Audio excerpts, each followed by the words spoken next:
Selain tantangan memperkuat mental untuk tetap konsisten, beberapa ada yang harus sepi pekerjaan.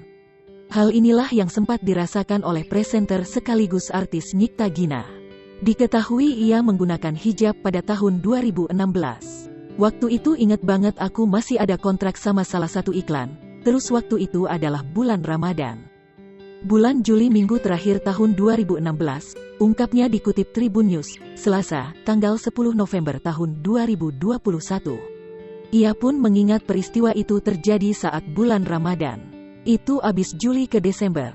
Alhamdulillah off-air gue masih banyak banget. Terus tiba-tiba gue berhijab, nggak kasih tahu manajer apa-apa. Terus akhirnya dari kontrak iklannya dibatalin, off-air semua dibatalin, paparnya. Seketika Nyikta Gina mengaku merasa sangat terkejut dengan apa yang terjadi.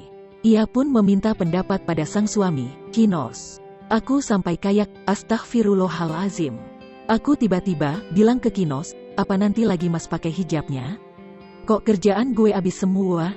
Papar Gina. Nyatanya jawaban yang diberikan oleh sang suami amat menenangkan. Kinos pun menyebutkan jika setiap niat baik untuk mendekatkan diri dengan Tuhan, maka rezeki lain yang lebih baik pun akan diberikan. Terus dia cuma jawab, ya masa sih Allah jahat begitu? Kalau kamu mau mendekatkan diri ke Allah nggak mungkin Allah jahat.